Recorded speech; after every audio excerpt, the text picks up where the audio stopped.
the year. I'm Lucinda. I'm a tutor in English at Mansfield College, and I'm often involved in setting the ELAT, and I'm really interested in it as a test and part of how we select candidates. And these are two current Mansfield students, so I'm going to ask to introduce themselves. Nicole? Yeah, hi, I'm Nicole. I'm a first year in English. Oh, don't you think you're a second year now? Oh, second year, I am a second year. I am not a second year, yes. I've already got it wrong. Sorry. I think you'll be ousted by the new first year, so you're going to come in like, you're no first year. Yeah. And Flav. Hi everyone, I'm Flav. My pronouns are he, him. I'm also a second year. I'm in the same year as Nicole, so like we're both first year / second year limbo right now. But I think second year is in denial. Yeah. Very close to the beginning of the second year. So Nicole and Flav both did the ELAT a few years ago, and they're very kindly helping us with this today. And also in the room is Sarah. Would you like to introduce yourself, Sarah? Non-English student.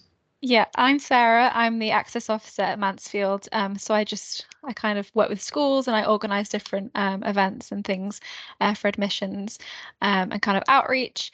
I did study history at Oxford. So I did some form of admissions test, but not quite the ELAT. Brilliant. Okay, so what we thought that we would do today, we're going to do 4 of these sessions, and you can sign up and attend as many as you like. If you find as you're doing the sessions that you would like to write an ELAT, I am really happy to mark it as long as you send it to me in reasonable time before you actually do the exam, so I can send you feedback. But if you'd like to try writing a test, then that's great.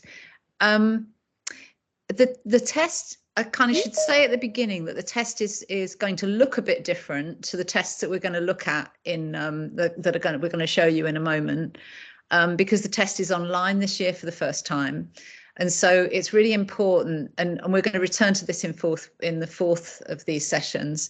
But it's really important that you have a little practice on the online sort of platform, because it's a bit different to having a paper copy, being able to scribble all over it and make notes and put together your essay. So you've got to do that process online, unless I presume there's some sort of like complicated way in which you can take a photograph of each of the texts and then put them on your computer and look at them whilst you're writing your ELAT, but you can't actually download the paper and print it off, I don't think. So it will be really important to look at that online platform, and we will put in the chat before we go how you access that and access the advice on some other advice on the ELAT as well as us.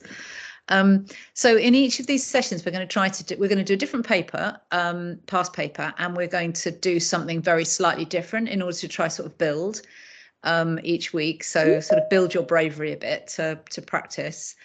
And also you're very welcome to kind of like ask questions, make comments in the chat all the way through.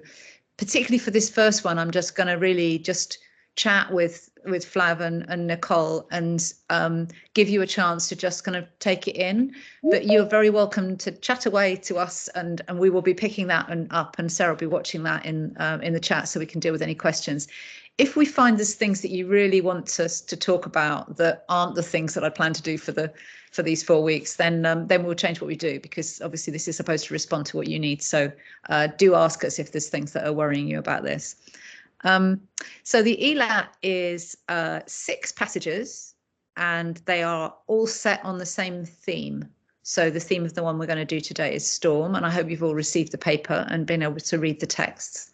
Very kindly, Sarah is putting that paper up. So as I said, the introductory material is going to look different when it's an online paper rather than this PDF. But the task is the same, which is that of the 6 passages, you are asked to pick 2, and you're asked to do a comparison of them. This is quite an old paper, so actually it says you could talk about 2 or 3, I think, on this one, but you can only talk about 2. So as you see here, we've got this kind of row of 6, and you can put any 2 together that you like. What is suggested is that you read and prepare for about half an hour, and then you write for an hour, because it's a 90-minute test. But before we start, I thought I'd ask Flav and Nicole kind of their memory, their distant memory from before they were even a first year of when they did the test, and how they remember preparing and how they remember approaching it in the exam. So should we start? Flav, you're to the left of my screen now. So would you like to tell us a little bit about that? Yeah, sure. In terms of preparing, I think I just did quite a few practice ones, and my English teacher was very, very helpful and supportive. So she was happy to mark a few, which was quite nice. But I think trying to apply whatever skills you already have to this task is essentially all you have to get comfortable with. I don't think it wasn't anything new. I think both GCSE and A level have like unseen elements to it, and this is kind of just that, but exploded a little bit. So you have 6 unseen passages. So in terms of preparing, it was just kind of doing that a lot. I also, this kind of helped with my interview prep, but it also helped for my ELAT prep. I just signed up to a few like online newsletter things that sent you like a poem a day, and then I would interact with it, not every day, but at least like 2 to 3 times a week, and I would just read the poem, have some thoughts on it, even if it's like on the bus, or like on your way somewhere, or like you're waiting in queue and you're reading this poem and you're just like thinking and having like the first impression of it. And I think just kind of increasing your exposure to things in that way can be quite helpful, so that it doesn't feel so scary when you first open it and see 6 texts that you don't know. Nicole, do you want to talk a bit about your prep, and then we can do like how did we approach it in the exam, because that feels so separate. Yeah, so in terms of prep, like similarly to Flav, I just did like a couple practice papers, and you can get like the like mark scheme things like on the website, I think, as well. So I was like looking at that a little bit just to see like what sort of gets awarded in terms of like exam technique and things. And then I think I remember finding like a few of sort of exemplar answers that had been marked by like tutors, which was quite helpful as well to have a little look at. But in terms of like doing practice papers, even if I didn't have time to do like a full practice paper every time, because I think that can be like, to do all of the practice papers that are out there is like a lot of work.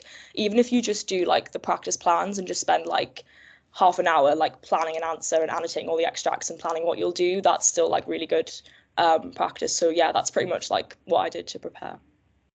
Brilliant. And back to Flav for how you actually did the exam. Very good with you. I think it took a bit of like being honest with myself about what my strengths were. So I always enjoyed, and I think I was always better at like comparing poetry and like doing the poetry as opposed to like plays. I found it a little bit harder to write about plays, just because I think I'd get myself confused talking about stage directions and try to like talk too much about what's happening on the stage. And so for me, I just think poems were like an easy way to go, and there's always at least 2 poems. Like I feel like there's always at least 2 poems in all of the past papers I've looked at. There've been at least 2 poems. So I feel like it's quite a safe bet. And I also just really struggle to make decisions generally, especially when I enjoy so many of the extracts sometimes. So I think having that kind of predisposed mindset to poetry or to plays or to more of a novel narrative can be actually quite helpful in terms of limiting your choice. And then it means you're not spending as much time necessarily reading all 6 extracts, but that you can focus more on the 2 or 3 that actually capture your attention and that you actually know you could do really well in from the beginning. So I'd say that was my approach. I just kind of halved it from the beginning and was like, these are the 3 that are catching my attention. It just depends, yeah, what your personal preference is. I was always drawn to the more modern stuff, so the things nearer the end, the second half. But again, if you're comfortable and you've done a lot of work with like 17th century stuff, 19th century, then that could be the one for you. I just think it's about, yeah, just reflecting on what you know you're good at and what you enjoy. Yeah, so yeah, the decision making like is the quite like difficult bit. So I think it's quite easy to spend like a lot of time trying to like pick which extracts you want to do. So I think I just adopted the approach of like I was reading one that like I really just didn't kind of like, I would sort of like I'm not going to do that and then sort of move on. Like try not to spend, if you're really not understanding a passage, like don't spend like 10-15 minutes trying to figure it out. So that would be like my advice. And then also just with like reading the passages, like when you have the kind of exam pressure, like I would always make sure that like I understood the content first before I started like close analysing it, because I just wanted to make sure that like I kind of comprehended what was actually happening before I started picking out like themes and picking out techniques. Like I think that's really important to remember like going into the exam, because it obviously can be quite stressful. So yeah, that'd be my advice. Yeah, they're really good advice, and I think you can.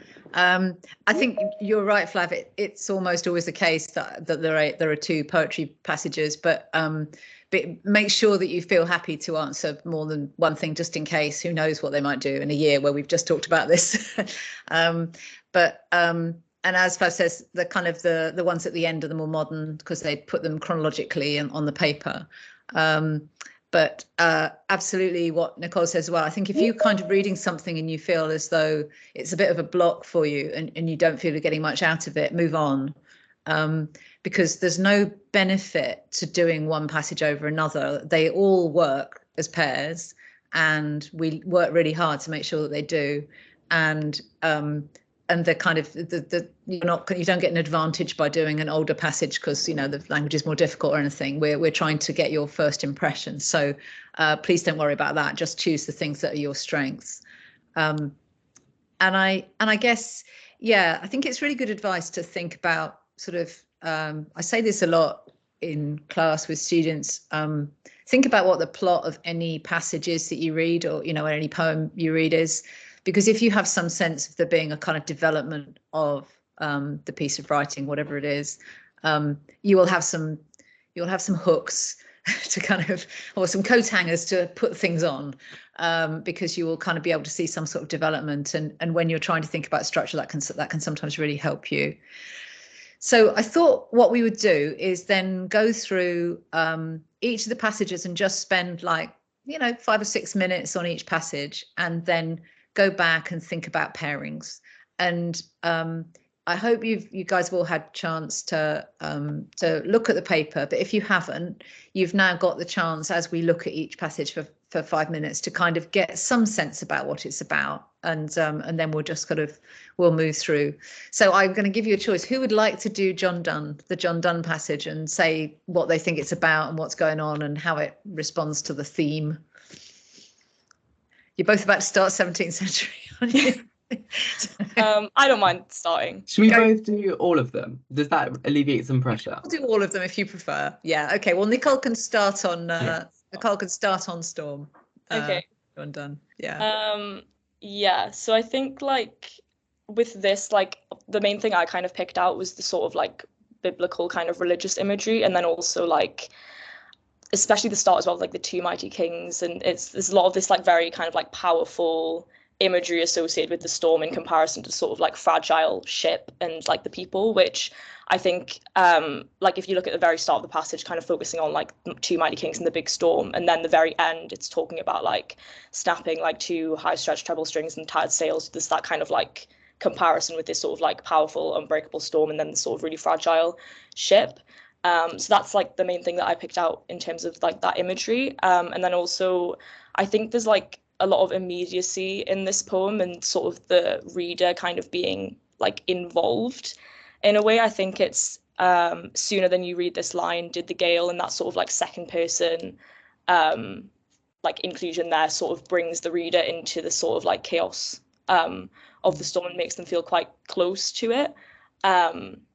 So those are the 2 things I picked out. I don't know if Flav had anything other things. Go Flav. Yeah. Excellent. I didn't pay too much attention to the biblical language, so that's interesting that that's the bit you focused on. But I think I also noticed the immediacy of it, and I focused on sooner than you read this line as well. I think I kind of saw that as the first moment maybe where you feel like the storm stops being so bound to the poem and it feels a little bit more external. And so then I kind of started thinking about all the ways in which the storm is in itself an attack on the reader and on the speaker, but also in just the visual effect of it. So I thought a little bit about structure and form, and in the way that it the visual effect of it is obviously it's one stanza, it's all one big block. So there's no respite almost from the storm. It's an ongoing experience, a lot of enjambment throughout, so you kind of have to keep going in many places. That felt like an interesting point to start, just so that you kind of have I started there just because it kind of gave me an overlook of what's happening and the visual side of it.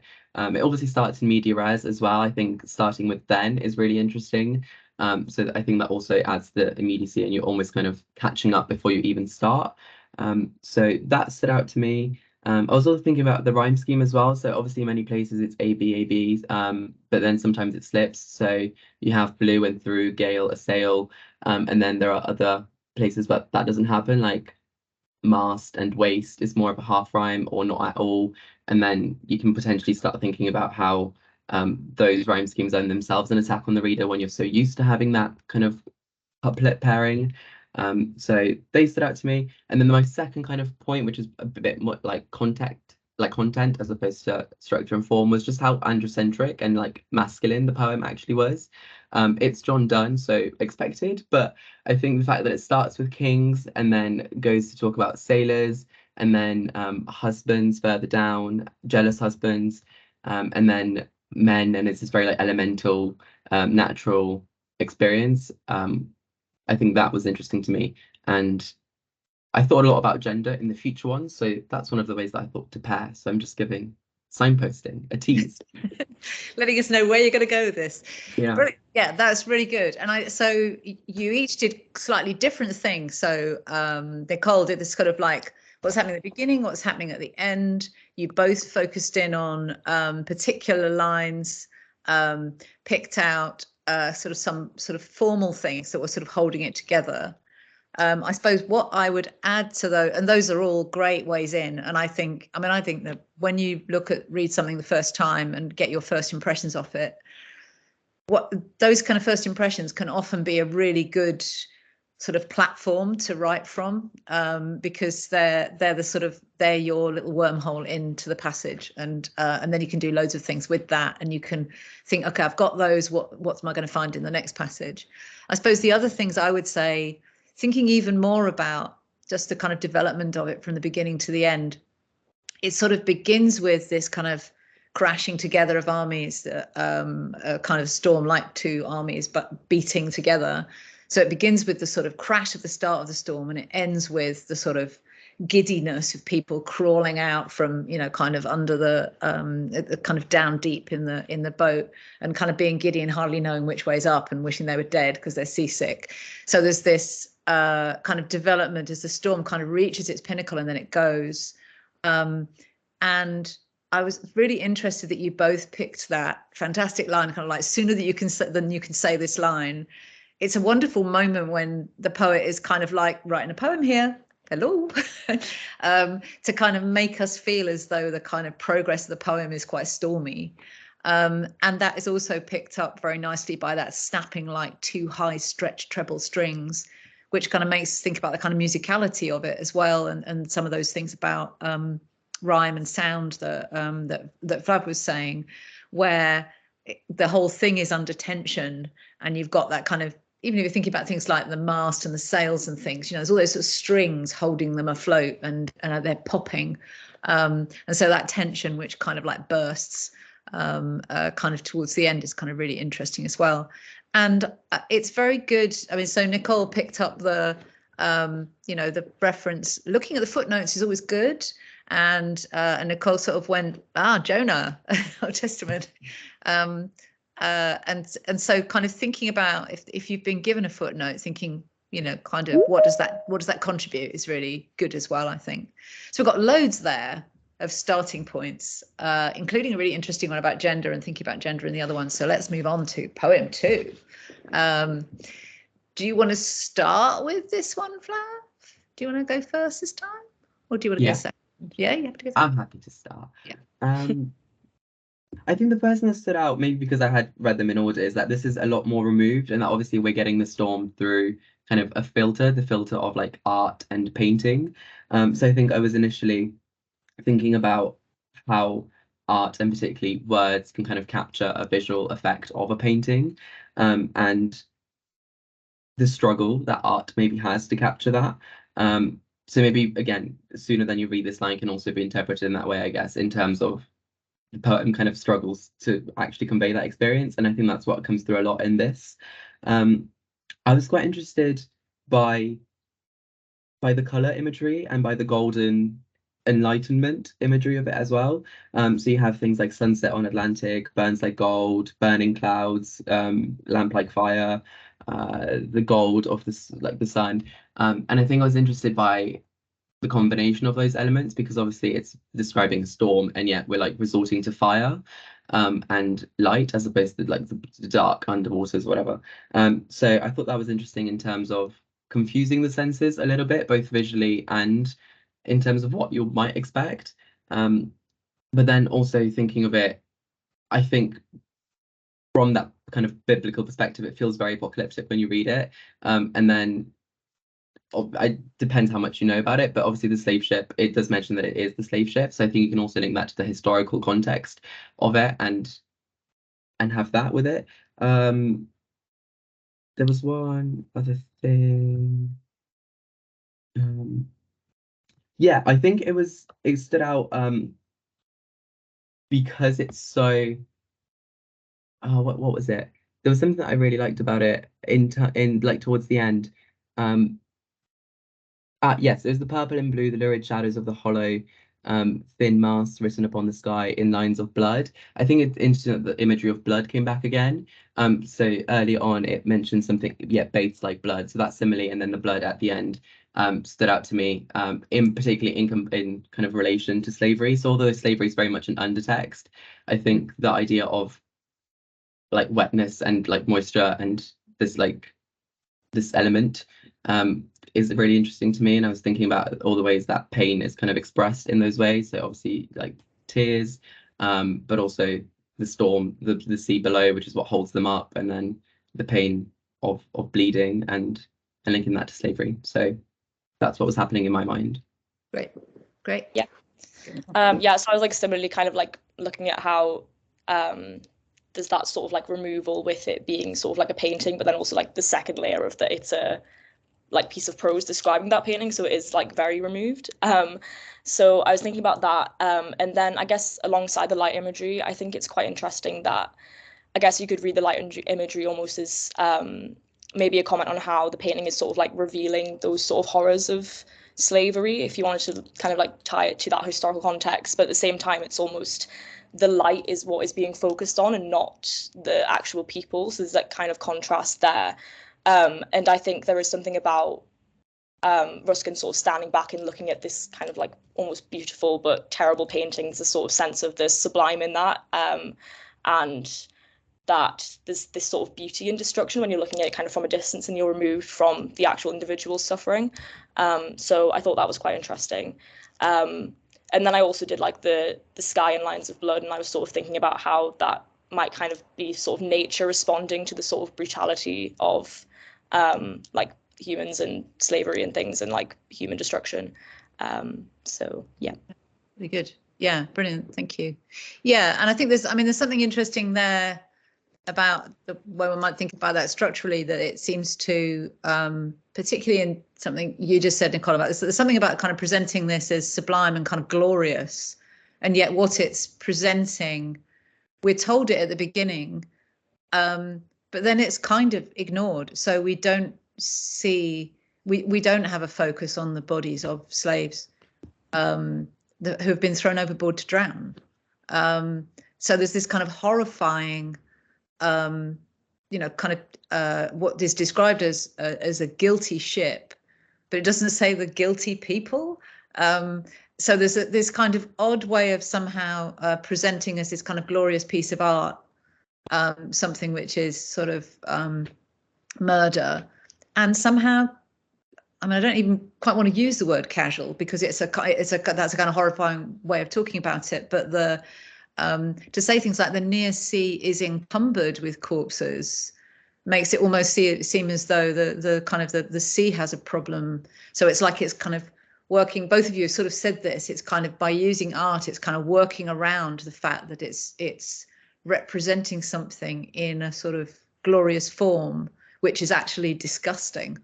And I was thinking about how that, so you could actually go in to make a comparison with the last one, doing what you did, Nicole, and kind of like start with the two footnotes, and say, what do the footnotes do about storm, and what are their kind of references? So there are all sorts of kind of quite interesting ways in which you could go in.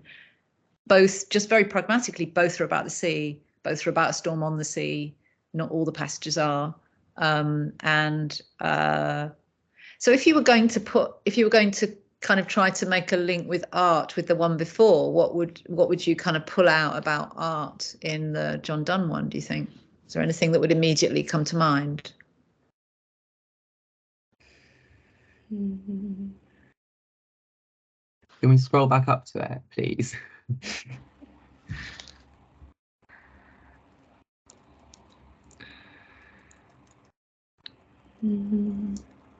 I think for me, the first thing that stands out in terms of capturing things in words, whether that's a storm or whether a painting, I think there seems to be, both of them seem to have a mutual struggle with that task. Again, in Sooner Than You Read This Line, but also in, particularly towards the end, in how anaphoric and becomes, it's kind of it keeps adding things to the description, and just when you think it's over, there's another and there's another as, and there's another so or some. And so I think that the fact that it keeps on going, and it progresses so colloquially and it just keeps going. I think that struggle, that's interesting, isn't it? Because that sort of draws attention to the art of writing, whereas in the picture described, we're almost having a picture put between us and the art of writing, and sort of it's like in the way. So we're thinking less about self-referential kind of self-consciousness in the writing, and more about the self-conscious description of art or whatever. So kind of, it's kind of interesting for this kind of stepping back from the idea of storm, the distancing and stuff.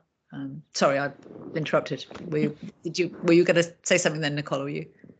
Oh, I was just maybe going to say something about like the you could compare the pacing of them both. I think with the Ruskin one, there's sort of a lot of like slow, quite like indulgent sentences. Like there's a lot of commas and clauses, and that adds to that kind of, he's trying to portray this horrifying thing as very beautiful. Whereas in the Donne one, there is that like enjambment, and I guess at the end that does link to the kind of like the snapping and the sort of words, like the sentences not being able to kind of come together. So I thought that was quite interesting in terms of like comparing the pacing. But so really, let's move on to the third one. I think it's really interesting that sort of the way that thinking about art then makes you think about the form of art in which poetry is written or prose is written. It's a kind of nice way of thinking about it. Okay, so Story of an African Farm. Should we start with you, Nicole? Should we just go back and forth? Yeah. So with this one, I guess like the first thing I was picking out was like the form and things. So it is like prose, but you do have the kind of like the song and the poetry sort of interspersed within it, which I thought was interesting. And how the song is kind of this sort of attempt to kind of like soothe the storm, which is all kind of in prose. So I thought you might be able to say something interesting about that. And then I also kind of picked up on the sort of like animalistic sort of personification of this storm and the attempt to sort of like get into the domestic space. This sort of repeatedly described as like howling, kind of like animalistic. And then I think the way it sort of tries to force its way among the clefts of stones, and it sort of is trying to like creep into the sort of like poet like song like safe space that the sort of main character is trying to kind of create. And what else did I have? Did I have something else? Oh yeah, and then along with the personification, I thought it was interesting that there's the sort of I think at the very end it describes how it harmonized with the pictures and thoughts that sat with her there alone in the firelight. So almost like the pictures and the objects around her, and like the fire is like what is the kind of thing comforting her. Like it sort of adds to that isolation. Like she doesn't have kind of human comfort. She only has these sort of objects around her which are very fragile. So yeah, those are the main things I like picked out. But I don't know, Flav, if you have more thoughts. I had thoughts. I think I was like everything Nicole said, and then I think what I was interested in is the fact that the song actually is still so focused on nature.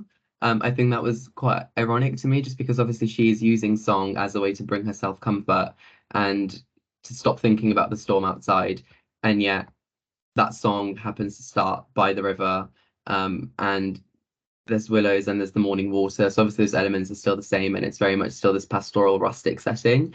And then I think I kind of took that and ran with it in a way to kind of think that it isn't necessarily nature or the storm itself that brings the discomfort or the fear. It's more so the unpredictability and the chaos and the chaotic force behind it. Because I think in a lot of the other poems we kind of see nature as being antagonized, or nature is the opposing force. But actually I think this gives somewhat more of a balanced account where we can see how nature can be both a comfort and the threat to that comfort, both at the same time in the same kind of moment within the narrative. So I thought that was really interesting. But then also, to continue my gender thoughts, I think it's interesting that it's in comparison to the other two, it's the first one that kind of introduces a female figure. And not only in M being the female figure, but also kind of the role that the mother plays in that.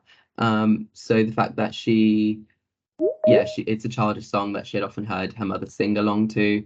I think there's this kind of tradition that's being passed down, this kind of perhaps feminine tendency towards song and lyricism and beauty. And then I think it's interesting that all of this is set within that domestic sphere, and by the fire in the dining room. I think the dining room is an interesting choice of setting for it. Like that fire could have been anywhere, but I think the fact that it's in the dining room definitely gives it that kind of wholesome, familial feeling. So I thought that was very interesting that in the other, particularly in the Donne poem, men are kind of out there going into nature, and they're depicted as kind of braving the storm. And actually here we have a really interesting and very gendered and politicized comparison, where you can kind of think about why the female character is doing that. It's really, it's really interesting, isn't it? The kind of like the poetry is almost like a sort of lower key version. It's still a bit of a breeze, but it's like it's kind of it's microcosm the storm down into little tiny verses, even in the sort of size of the shorter lines. I was thinking of I don't know whether one could actually do this, begin with the footnotes. Not all of the passages have footnotes, but I thought it was kind of interesting also to think about the language which we are expected not to find, or lots of readers are expected not to find familiar. So Kopje and Kafir, and Kafir being a kind of offensive way of referring to a group of people. And I was thinking about that. So extending on from the gender point, the sort of point of view, there's something interesting about whose experience of the storm it is that we're given the most access to.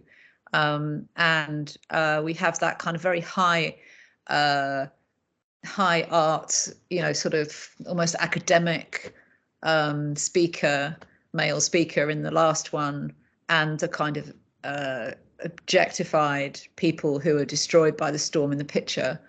And here we have two kind of experiences of storm, but one group of people who are referred to by this kind of derogatory term we're not given access to much about how they feel, but we get all of this kind of the culture of this person who is, as you say, this kind of domestic culture of this person as well, who is making food out of the fact that the fire is blowing up and cooking. So there's something quite productive about that, and that's really interesting. And now we're landlocked as well, which is so we've just got a little river, a little tiny river flowing down the bottom of it. It's really good. I mean, I love hearing you guys talk about what the first things you pick, because it just feels like it just like opens up the kind of poems and pieces of prose just like flower, because there's more things that things I haven't thought of at all. But there's so much in any piece of writing that one can just kind of like keep exploring when you've got a theme to mine away at. Okay, let's go on to the next one. So they very seldom are able to find easily. So when we choose passages, I'm involved in it sometimes, and it's really hard to find a passage of drama that's short enough and makes sense, because drama tends to be a bit, you can't have more than a page because otherwise it's difficult for people reading it. And the narrative of a page of drama is quite hard to cling on to, so you need it's difficult. So I think drama is, sometimes people find drama really difficult to write on. You mentioned that, Flav, it's kind of where does one stop with drama? So So where are we starting with you this time, Flav? Yeah. Yes. Yeah. This is so one that I would stay away from if this was my exam. Ironically, I think I actually did end up doing a play for my exam, so this is cool. I think the only thing before, as I was skimming it and skipped onto the Mansfield poem, I think the only thing that stood out to me is how this could kind of feed into that discussion of gender and gender relations in relation to nature. So particularly interested in the fact that this is the first time where in the whole paper, I think, that we have two characters actually interacting, and more than two characters, and they're all women, all the speaking parts are women, but they're very much dealing with like a male figure. And particularly at the beginning, I think I was interested in, again, the figure of the mother coming up, as it did in the last one.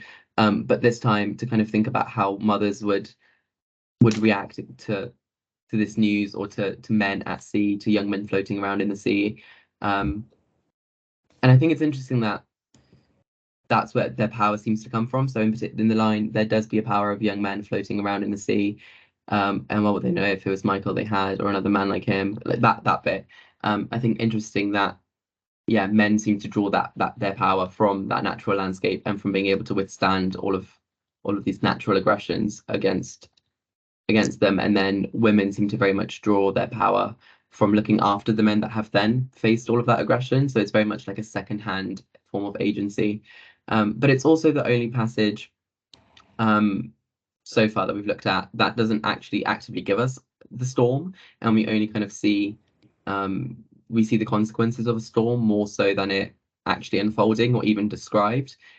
So I think that's interesting in terms of thinking about the repercussions of a storm, maybe, and looking at not only the emotional but also the physical. So that was it. That's all I had to give. No, that's good. Cool. Yeah. So yeah, absolutely. I would normally avoid like a play when I would do it, but actually this one I thought was like quite interesting, and I thought it could be interesting to compare to like the Ruskin passage, just with that kind of removal like from the actual storm. And I thought given it's a play, you kind of have the sort of characters and their sort of removed from the storm. Then you also have the audience like observing the characters as well. So that was kind of a similar kind of doubling of like perception in like art, I suppose, I guess. And then yeah, I was similarly sort of thinking about that kind of gendered angle in the way that the sort of stage directions kind of collectivize the sort of men are doing this and the women are doing this, and there's kind of that separation of the groups. And I guess you could sort of think about that in terms of like proxemics and their sort of distance sort of on the stage, and the fact that the men are by the door and the women are by the end of the table, so you kind of have that separation there. And then I thought there was just some quite interesting things with regards to the way that sort of people are dehumanized in this passage as well, which you could kind of, I guess if you were comparing it with the Ruskin, you could like bring that in as well. So I think it's the bit when the body's described as a thing and there's water dripping out of it. There's that kind of like dehumanization there, and the kind of like collectivization of sort of people who are like dying in the storms, and they're kind of all grouped into like no one really knows which body is which. It's just like another person who's died. And then I thought similarly, like there's that interesting kind of symbolism with the sort of like the clothing and the way that Michael's clothes are put across another body's feet, and they're kind of like blended together in a sense, which I thought was interesting. So yeah, that's kind of what I picked up. Oh, and also I thought like the kind of slow movements were interesting as well. Like everything's quite peaceful. And there's that the idea of the rest at the end, when it sort of goes from sort of all these different women kind of talking, then you just get kind of more sort of speaking by herself, and there's this sort of like slowness at the end, and it focuses on her particular relationship with someone who's died, and she almost gets respite from it having to sort of experience the storm, because you know the person who she cared about has died. So yeah. That's why. Yeah, that's really nice, and I think I'm gonna go for that footnote again. The fact that it's talking about the end of harvest and beginning of winter, and I guess we're presuming that these are people who are fishing, or that fishing is their livelihood. And the thing the woman says at the end about, even if I only have a bit of wet flour and a fish that stinks. So there's a kind of point at which the storm, that people go out in the storm in order to get things to eat, which relates a little bit to the last passage. But then also the idea of almost the water having kind of invaded the dry flower. So the kind of, even though the storm is contained by being in a drama which can't quite represent storm, there's a kind of sense of the kind of moisture seeping into everything, but not giving nutrient, and the fish are rotten fish because they can no longer they haven't got anybody to fish for them anymore. So it's a kind of something interesting about the storm potentially being productive, being productive, but not leading to anything productive. As you say, she's not going to care about them anymore. She's going to be able to rest because everybody she loves is dead. There's a kind of really kind of interesting human reaction and interaction with the storm. That's great. I think you're right. They are difficult, but it's then you get a poem like this and you kind of think, all the white space around that just feels like you can kind of like take it in your hand, doesn't it? It's kind of, it feels easier. So off you go. A bit of Mansfield. Wait, is it? Wait, is it? Yes, it's me. Oh, yeah. Yeah, it is you. Yeah, sorry. Sorry, I got confused. Yeah. So I think this one, I think the main thing, like straight with started me, it sort of feels like more of a psychological kind of storm than like describing an actual storm, which is different to the earlier passages. And yeah, I thought again, there's the sort of the way that I found it interesting that the trees are sort of this kind of group in comparison to the sort of like isolated speaker. And I think the sort of, I guess the intentions of the trees, I think would be something interesting to think about. Like, are they, I think the delicately laughed, like the very last line is really interesting, and sort of, is it kind of mocking, or are they just sort of like playing in a fun way? So I thought the kind of intentions of the trees is interesting. Not sure what I would do with that, but yeah. And then I was thinking as well about, again, there's still that kind of like beauty in destruction, which is similar to the Ruskin as well. Like the tree showered silver drops and this sort of green wave, and there's this kind of like beautiful imagery in the destruction. So yeah, but I haven't really thought about it too much. So Flav, Go Flav. You took the drama in order to get to this one, so yeah, this is my prize. I think the first thing that stood out was just that it starts with I, so immediately we have that kind of personal connection with the speaker, and it feels a lot more intimate because of the personal pronouns that go throughout. And interesting to look at what verbs are actually paired with the personal pronouns. So I ran, I prayed, kill me. There's very heavy and charged language around that, and it's always kind of it's very charged and almost begs for help. But then I also kind of read this poem very much as an extended metaphor, and I kind of thought about the way in which it could act as a mini Bildungsroman in a lot of ways, and kind of a coming of age narrative where perhaps at the start it's very much describing childhood and this kind of infancy stage. So it does say I'm a lost child, which helps, but also this idea of being like looking for shelter and relying on others and being half sobbing. And then I think towards the half bit, I think it gets quite relatable to adolescence, this idea of feeling like insignificant and lost in life, and still looking for someone to take care of you. And then actually the Volta really interested me because it just comes out of nowhere. Then for whatever reason, I know not, I became triumphant. And I kind of thought about that moment of kind of entering adulthood and being expected to have it all figured out. And then I think the ending, I kind of interpreted that.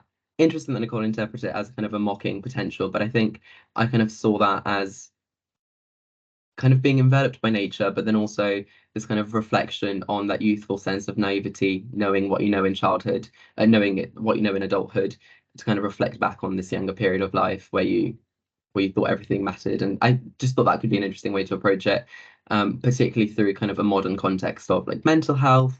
That was kind of my way in. But in terms of like comparisons that I would draw, I think it's really interesting how progressive it actually is. So I would think of this more as a kind of diachronic piece kind of considers progression over time, and then maybe the ruskin very much being kind of synchronic and kind of representing one moment in time, kind of frozen in space, in that, with kind of contained within that canvas quite literally, but then also immortalized in the words. And then this kind of being this flexible text that you can interpret through an extended metaphor, and then also having an internal progression and an internal narrative all of its own.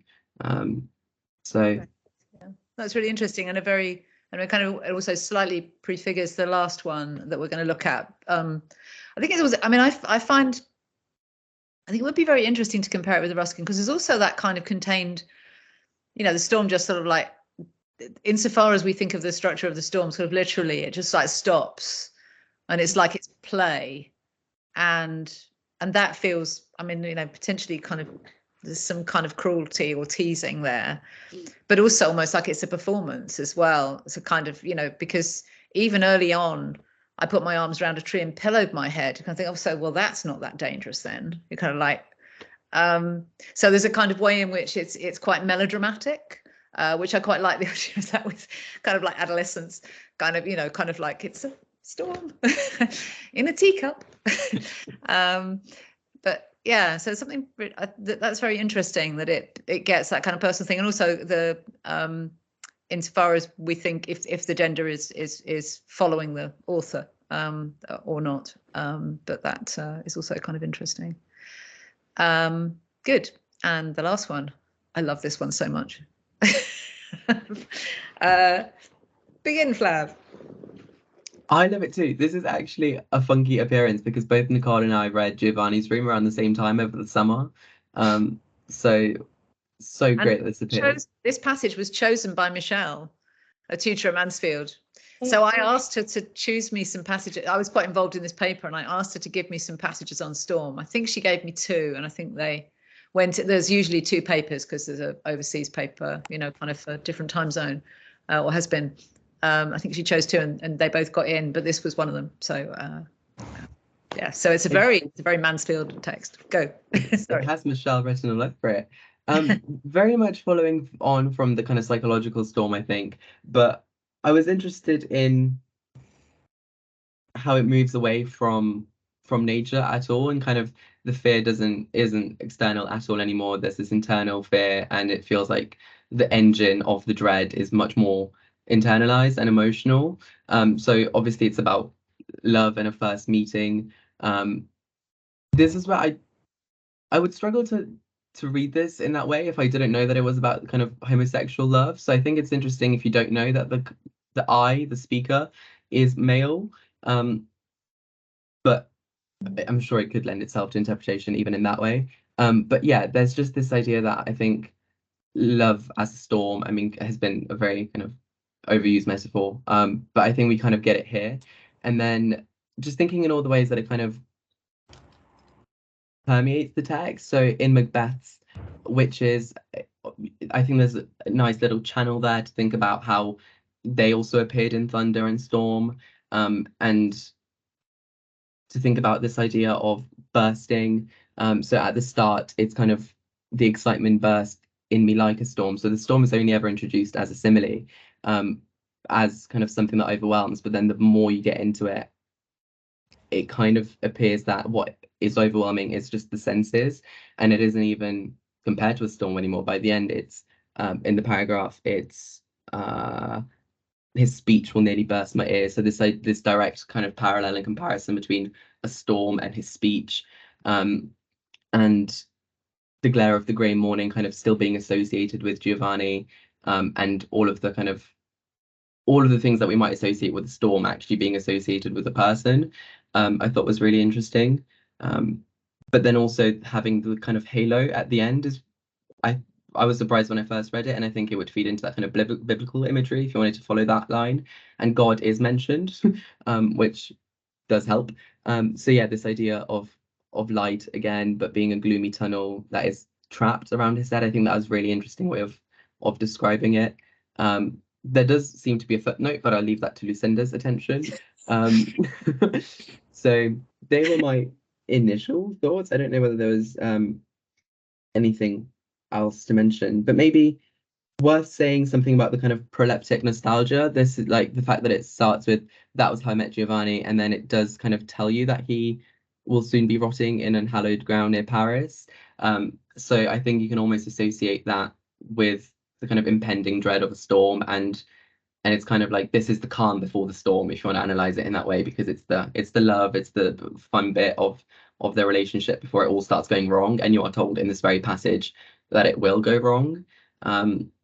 So I think that's a much more like emotional way to analyze it, but I don't know what Nicole had in mind. Yeah, I like similar thoughts. But yeah, I thought that it could be quite an interesting comparison with the Mansfield poem in terms of the way that there's this I think it's near the end, like the meaningless boy who will shortly rise and vanish like the smoke. So you have this sort of storm and this who's like embodied in this person who's sort of coming into someone's life and then vanishing quickly, and they're sort of left to deal with the like effect of it, I suppose. So I thought that could be quite an interesting comparison, the way that like storms kind of build up and not seem very catastrophic, then they sort of just disappear and all you're left with is this kind of like silence, I suppose. And yeah, I basically like thought most of what Flav said, I think. So yeah. Yeah, I think that I'll take the footnote as I've been offered it. I kind of think it's interesting that it both means separation, in that it's a kind of like, you know, sort of a legalistic term, but then also it means death. And so it kind of is a way of kind of focusing on the fact that actually this is about the fact that the person who has created this sort of again sort of slightly sublime moment is if you can have a slightly sublime moment, is dead, and is kind of dead before he's almost finished telling us about him. The thing, so I've sometimes when I've talked about this paper before, the comparison I've made is the one that is the most kind of might seem like the most unlikely, which is comparing the oldest with the newest, and so comparing the done with this. And the reason I think they go quite well together is that there is this idea that the disruption caused by the storm, whether metaphorical or real, kind of plays around with time and one's sense of where one is. So in this, all that sort of upside downness in the John Donne poem at the beginning, and here that you're being told things, you're kind of not quite sure where you are in time, and that the sort of emotional development and circularity of the passage and the sort of desire in the passage is, it just keeps whirling, and that feels a really interesting way of the reader is kind of enstormed, if it's possible to be made stormy in reading the passage, because you're kind of not sure where you are and you're told things before you need to know them, and then you're left like stranded, like a little shipwreck, as it were. I think, I mean, these things always take more time than we expect. We're English students, and we just talked our way through 6 passages. But we have on each occasion, I guess, said something about, well, we could compare it with this. And I think any one of these passages would compare really interestingly with another. We've got, if you take practical things like the sea, or you take something like gender, as a way of reading through. My suggestion of reading through the footnotes is a jokey one, but I also always think that in every passage there's always something funny. But although I'd struggle to find it in Ruskin, other than the kind of like ignorance, which is never funny. But there are loads of routes in, which Nicole and Flav have shown, and it shows how kind of rich the passages are, that there's so much that one can say, and still it feels like we've sort of just scratched the surface of the passages. So there's a lot one can do with them.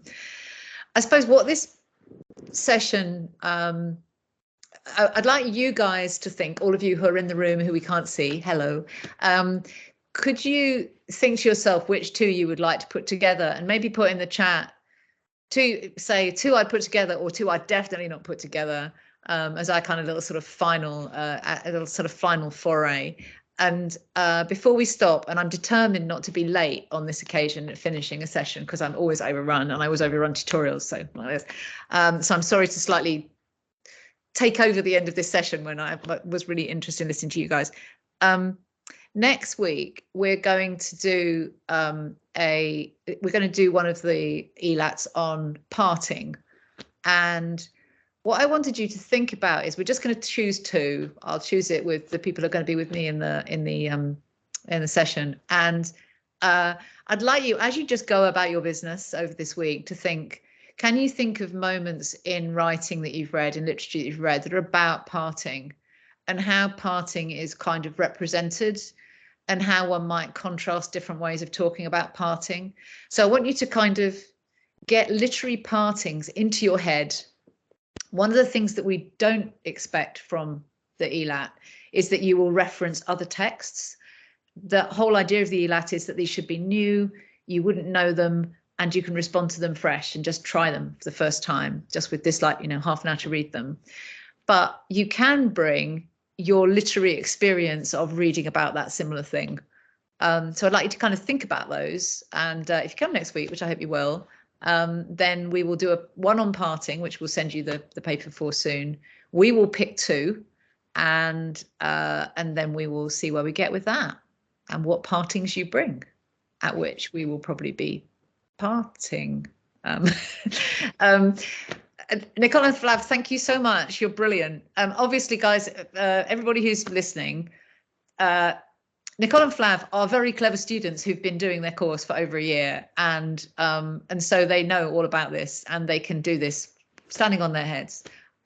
We do not expect this kind of level of kind of knowledge. So please don't worry about that. Just think this should make you brave at feeling you can like really explore and get into these passages and enjoy them. So please do that.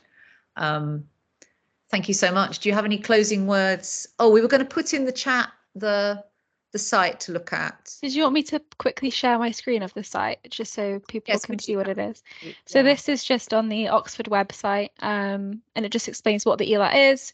Hopefully you've all registered and don't need to know how to register, but if you haven't, you've got till the 29th of September to register. And then there's also like practice materials, a video on it, and then this is where that button is where you practice it on the online platform if you'd like to do that. More videos and workshops, and then you've got some sample papers and past papers there if you'd like to do any of those. And then just some more stuff about when you take the test and about results and stuff. So I'll just pop that link in the chat, but I'll also send it around on email as well, just so you can have a look at that. That's brilliant. Thank you so much. It's really useful to look at that as an Oxford tutor who gives really helpful sort of like 6 things to do when you do your ELAT, which is really helpful, but also the practice site, as Sarah says. Hope to see you next week. It's been lovely to see you, Flav and Nicole, and Sarah, obviously, but I see you every day.